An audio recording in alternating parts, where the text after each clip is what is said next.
chair, so hopefully everybody can see us. So I'm going to go right into the program, and I'm sure everybody's waiting to hear Chris's story. So I'll start off with your family background. I know you grew up in the area, went to a local high school here, and I think wanted to understand a little bit of how your family impacted your growing up, and did you know at the time when you're growing up that where you will end up to where you are today? Well, first of all, thank you for having me. It's an honor. I have very close roots to this area. I grew up in Rockville. I went to Wooten High School. When I got married, my mother did our wedding reception here at Far East. I spent a lot of time in this restaurant, actually. And I apologize I can't stay. I'll tell you, my wife and I literally have a bi-coastal relationship. She lives in Seattle. I live in D.C. And we go back and forth every weekend. I didn't check my calendar when I accepted this invitation, so I did not realize my wife was in D.C. this weekend, or in Virginia. And not only was she in Virginia, but she's actually having a Chinese New Year party. So Terry was incredibly nice to shuffle the schedule so I could just speak quickly and leave, which allows me to talk to all of you and keeps my wife happy as well. So I grew up in this area. I went to Wooten High School, as I said. I've always been interested in public service and politics, and a lot of it comes from my father. My father was an electrical engineer, a federal civil servant, and he was an engineer, I think, like many people of that generation, because that's the kinds of jobs you could have when you emigrated to this country in the 1950s and 60s, and you didn't know English. But he just loved history, he loved politics. We moved to Rockville in 1974. When I was 8 years old, one of the first things my dad did was take me down to Capitol Hill to meet our congressman. And he came out, and he took a picture with us, signed something, which I still have, and that made such a powerful impression on me about the power of people in government. And I kind of always knew that's what I wanted to do, and so I kind of took this detour through the law, which didn't work out very well, and then really have spent 20 years in government.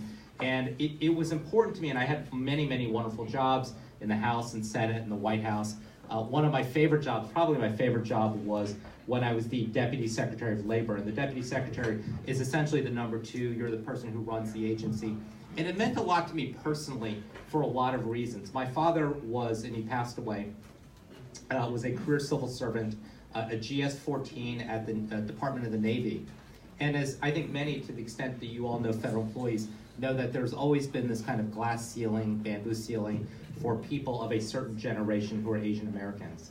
And so the fact that I could actually be the Deputy Secretary running an agency was very personally fulfilling, because in many ways I was sort of living out the dreams of my father, who wasn't able to achieve that for a variety of reasons. And so really everything I have is based in Montgomery County. We were just talking, I had my first summer job at White Flint Mall.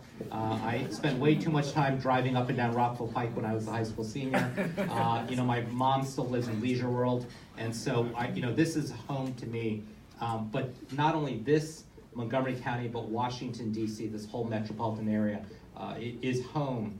And it's amazing to see a gathering like this, because 40 years ago, when I was growing up, there would not have been this. I always tell this story, and I think some of the older people here know this person I'm about to mention. There was a gentleman named Alan Chung, so some of you may know. Alan ran for the school board, school board in Montgomery County in the, I want to say, late 70s, early 80s. And that was a remarkable thing, that an Asian American, a Chinese American, was running for the school board of Montgomery County, and he won. And it was an inspirational moment for many of us that this was something we could achieve. And then to fast forward 30 years later, you've got 18 Asian Americans in Congress. I was proud to serve in the Obama administration with the number 3, number 4, and number 5 Asian American cabinet members in history. When we left the Obama administration, we did a gathering of Asian American political appointees. There was about 150 people in the room, and that was only a fraction of the number that had served. And so to see what has happened in 40 years is really remarkable. And I think you see that not only in the world of politics, where I come from, but you also see that in the world of business, entrepreneurship, science, engineering, everything. Asian Americans really are on the rise, and that's a wonderful thing to see. That's terrific. And by the way, I'm amazed because Chris actually looks exactly like he looks on TV, which is unusual. Sometimes you meet some of the celebrities and you're like, wait a minute, he looks nothing like he looks on TV, but Chris looks exactly like he's on TV. So my second question is, even growing up and having gone through your career as a Chinese American, as an Asian American, have you ever felt that there was at any time being a disadvantage? And do you have any advice for any of our business leaders and entrepreneurs going at these either in the corporate environment or in the business environment? No, it's a great question, and I'm glad you mentioned the TV thing. I actually do a lot of TV. And if you are ever flipping around on cable TV, you'll see me just shooting my mouth off. But that is one of the areas where you don't see a lot of Asian Americans. Think about when you look at the rosters, the panels on cable TV, or you think about the Sunday morning news programs. Think about the last time you saw an Asian American as a regular. And so I've been very outspoken about this. One of the things that I've done in my post-government life is to do a lot of TV. And that is really one of those areas where, again, I think unless you have more Asian perspectives commenting on the news, I think there's an important perspective that is missing. I'll just give you one example, DACA, the dreamers, the undocumented immigrants. People often think about this as a Latino issue. People forget that this is actually an Asian American issue as well. About 10% of undocumented immigrants in this country are Asian American. And there's, I think, about 70 to 80,000 of them, of the dreamers who are Asian American. And that's just not a story that is told unless you have Asian voices on TV. So I think more broadly, I have been proud to, I worked for Barack Obama for 11 years, 11 of his 12 years in DC, and I was proud to work for a boss who understood the value of diversity, who really wanted a government that looked like America. But I think the challenge continues to be that many of the attributes that make us successful as Asian Americans, entrepreneurs, business people, politicians, are not often the skills that translate into rising higher and higher up. And this is something that I think I had to struggle with early in my career as well. I was very used to, in meetings, not being the first person to speak, holding back until everyone else had a chance to say something. And unless I was 100% sure of what I was going to say, I didn't say anything. And I think that's the struggle. And if you look at a lot of I see a lot of nodding heads. And in many ways, the analogy is not just Asian American, but it's women as well. It's kind of a common thing. Women don't speak up unless everyone else has spoken, until they feel like they know it 100%. And I think this is the challenge. I mean, we have to speak up. We have to ask for we don't ask, we demand a seat at the table. I've been very big recently in my career that, often when you're at a meeting, there's like a table, and then there's the important people, and then there's the people on the outside of the room. And I think early in my career, very reflexively, I would kind of move to the outer part of the table. I just go straight. I just go and sit down. And I challenge anyone to say you're not allowed to sit there. But I do think it is, and I think this is the challenge. I mean, the challenge we have culturally, in terms of our upbringing, is we hold back. And again, you don't want to overly stereotype, but there is this sense that we are the people who work hard, we're the behind the scenes people. And I sort of realized I was tired of being the behind the scenes person. I was tired of being the one who was doing the hard work and letting somebody else take the credit. And it's one of the reasons why when I left government a year ago, I said, you know what, I don't want to write talking points for somebody to say on TV. I'm just going to get on TV and say it myself. And I challenge somebody to tell me I'm wrong. And many people do. If you're on Twitter, people say all kinds of mean things to me on Twitter. But I'm out there talking, and I think that's important. And that's what I love. And I will just tell you one thing. It's the word I always go back to is fearlessness. As we just said in the introduction, I now spend part of my time as a senior advisor at a tech company in DC. Our CEO, Tim Wong, a fantastic guy, another graduate of Wooten High School, is 25 years old. When I spent time with, so Tim and I met because, no joke, I did the graduation speech at Wooten High School in 2010. I was the speaker, Tim was the graduate. I was the graduation speaker at 2014 at Princeton University. Tim was graduating, I was a graduation speaker. I now work for Tim. And if you ever spend time with Tim, you will know the quality that best describes him is he's fearless. He's 25 years old, he was at Davos a couple of weeks ago. He's meeting with world leaders, he's meeting with CEOs. Never a moment of being afraid. And that is the quality that I would push upon everybody in our community. Be fearless. If you ever sort of feel like, you know what, I'm not ready for this, push yourself into that. That is a great message. I was thinking about that same thing when I was learning to snowboard. All right, well, last question. So you say you spent 11 of the 12 years for Obama.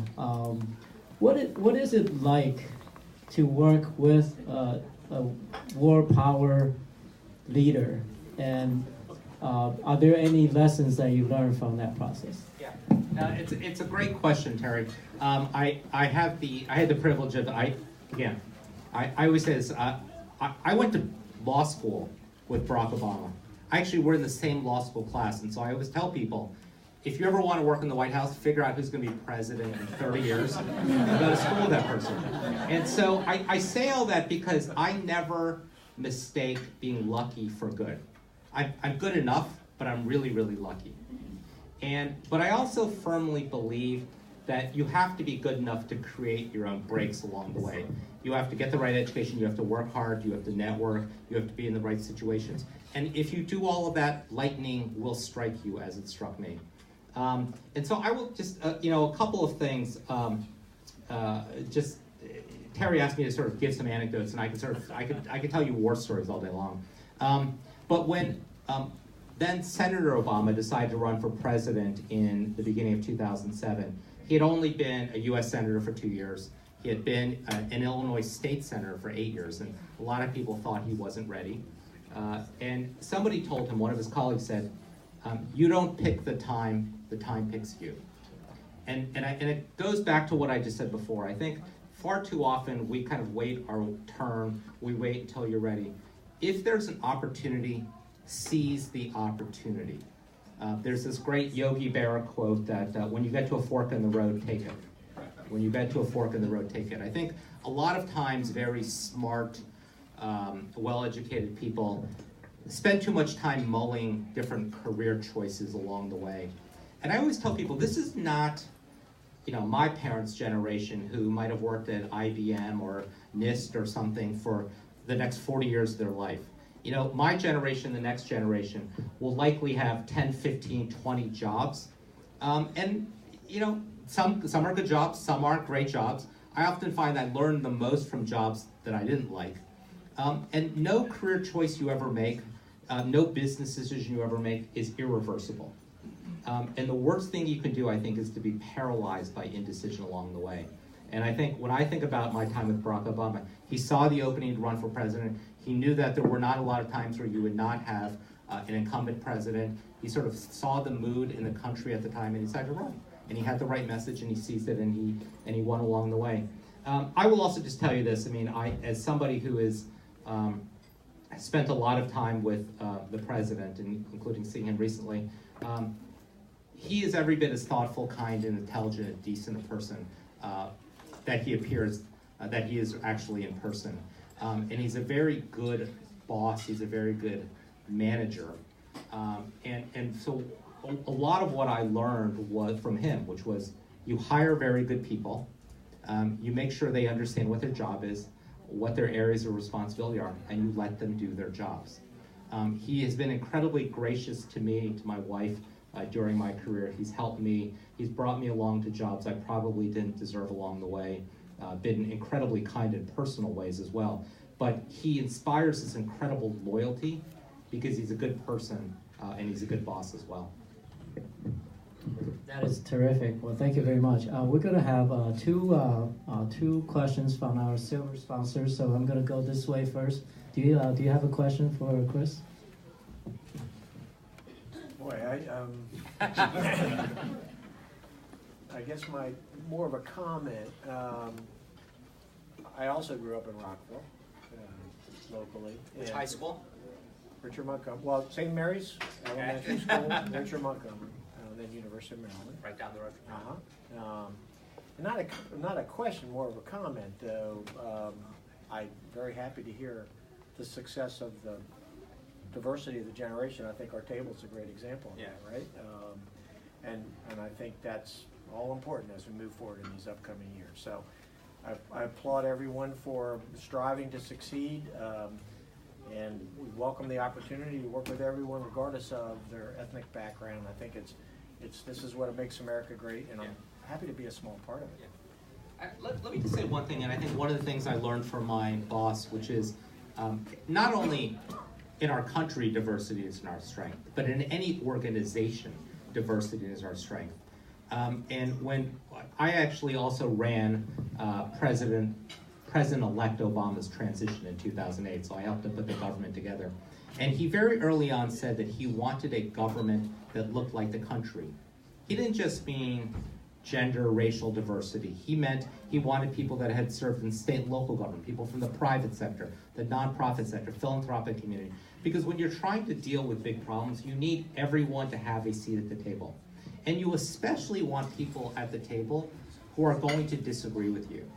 And I think it's important as we all build organizations now, as I'm part of an organization, I see the value of this because there's no, I have no monopoly on good ideas. When I was the Deputy Secretary of Labor, I managed an organization of 17,000 people. If I went into a meeting and I said, here's what I'm thinking about doing, and everyone agreed with me, I would start to wonder not only about the wisdom of the decision I was about to make, but the people sitting around the table.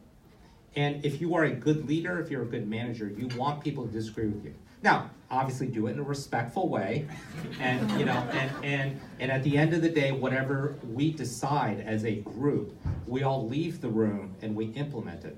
But organizations are stronger when they have different perspectives and different backgrounds of people in the room. Terrific. And I'm going to come to Suzanne. Do you have a question? Yes, I wanted to say, Chris, that my daughter was in the class of 2010 at Wooten. Are you kidding? So you heard my graduation? You probably don't remember my graduation. Oh, it was awesome. It was Yeah, so I wanted to ask you what advice you would have for a graduate coming out of college today who wants to start their own business, like who has really a strong entrepreneurial spirit. How do they get there? Like, what advice would you have? Well, you know, it's interesting because I spend my time with a CEO who is 25 years old. And I love Tim. Tim's a very close friend. I didn't even realize I guess I did know how young Tim was because I spoke at this high school graduation. Until recently, we were having this discussion about the company, the benefits that we have. And I said, Tim, we have a great healthcare plan. And he said, I don't know, I'm still on my parents' health insurance. And that's when the light bulb went off and wow, Tim is not 26 yet. But I think Tim's is a good example. I mean, Tim Wong, fantastic guy, was the student representative. There was a student representative on the Montgomery County School Board every year. And Tim served on the school board. And one of the challenges he had is that as the school board was making decisions, he found it incredibly difficult to go on the internet and find out information about what state laws, state regulations were happening. And he had this idea that, you know what, we ought to use technology to make this easier. Like, yes, I can keep hitting refresh on these websites all day long, but there's got to be a better way to do this. And so Tim, another Wooten classmate of his, Gerald Yao, and several other people, came up with this idea. How do we take technology and apply it to government data? And none of them are engineers, but they hired very good engineers to do it. And so I think the first part of the lesson I'd say is come up with an idea that you sort of figure out, like, no one else is doing this. My wife, and I said, lives in Seattle. She works for this company you may have heard of called Amazon. And you think about, Jeff Bezos. What was Jeff Bezos' idea? There's got to be a better way to sell textbooks or books. And, and so Jeff basically loaded up his trunk of books, went to Seattle, and figured out, hey, what's the best way that we sell books? Well, we sell on the internet.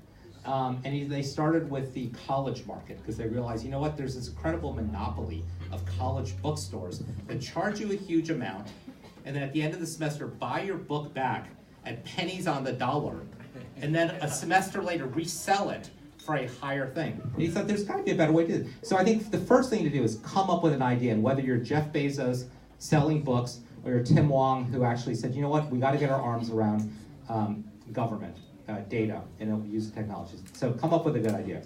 I think the second thing is, don't be afraid to fail. There's this old, if you've seen Apollo 13, they always give that line, failure is not an option. And if you ask people in Silicon Valley, they'll tell you that's actually not the right phrase. Failure is an option. The key is to fail and fail fast, learn from the failures and move on. And so you can talk to anyone along the way, the famous entrepreneurs along the way who have kind of tried something, it just didn't work. But they learned from that and they got better along the way. And as Tim, whether it's Bezos with Amazon or my boss Tim Wong, they had a great idea and they sort of went in different directions and realized, maybe this is not where the market is. And so what Tim realized was, I can start to crunch state data all I want, but there's a limited market for that. So then Tim started to crunch federal data, and the market grew bigger. Now Tim is crunching international data. We recently just bought a company in Brussels. We now have relationships in China and South Korea. Tim's goal is to put, it's a very modest goal. His goal is to put all of humanity's government data on one platform. He basically wants us to be the Google for government data. And that's Tim. And because he's both figured out where the market is, he's figured out how I can learn from past failures, and how I can move on. I think the third thing is, and this is I think the place where I'm probably lacking is, to have an all-consuming focus on your business. I look at Tim and I'm exhausted. He's a 25-year-old who jets around the world. He's not only lining up investors for us, he's thinking about acquisitions, he's helping us with clients. He thinks about this night and day. You talk to Jeff Bezos, or talk to people who know Jeff Bezos, talk to people like Bill Gates, they don't really have other passions. Now, they may later in their lives after they develop the businesses, and obviously all of them have big philanthropic interests as well. But early on, this has to be an all-consuming thing. And I think that's probably the challenge of where I am in my career, because I'm a little older. I like to have an outside life. I like to go see my wife, and I like to see movies. But I see and I admire, and I see that essential quality of just all-consuming passion. And then I guess the other thing I said is go back to fearlessness. That is terrific. I'm just finishing the book, Grit. Yes. And that is awesome as well. By the way, I remember when I went to graduate school, 1997 and 98, Amazon wasn't even the best book-selling website. So there's a lot of persistence and grit in that as well. So let's do one or two more final questions from the audience. I see a couple of your Harvard alums, Luke and TK, sitting next to each other. TK is the president of Harvard Alumni Association, DC. So is there another question? Is there a question from Luke, perhaps? No? All right. Anything. Oh, over here. Rose. Awesome. Rose. Rose is not quite my Princeton last name, but we were at Princeton. So I have a question following up on that last question. My daughter is graduating from Princeton this year. She got a pretty decent job she's very excited about. But my parents are unrelenting about, she needs to get a master's degree. You need to tell her to get a master's degree. Does she really need to, or PhD? Does she really need to get that, or can she stay? And you're the perfect person to ask, because it's an Asian thing. Yeah. And it's hard to, I don't even want to call my parents, because every time I talk to them, it's the same broken record. Yeah. Rose, it's your daughter. It's not your parents. I mean, that's an Asian daughter thing. You're still listening to your parents about how to raise your daughter? Wow.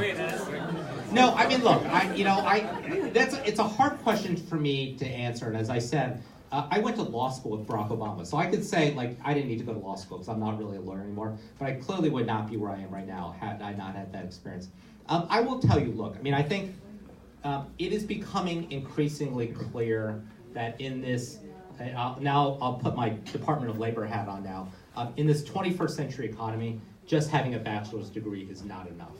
Now, that doesn't necessarily mean a master's degree or PhD, a law degree, professional degree, but it means advanced training. And I think the challenge we have now is that a bachelor's degree is just, it's almost the default now.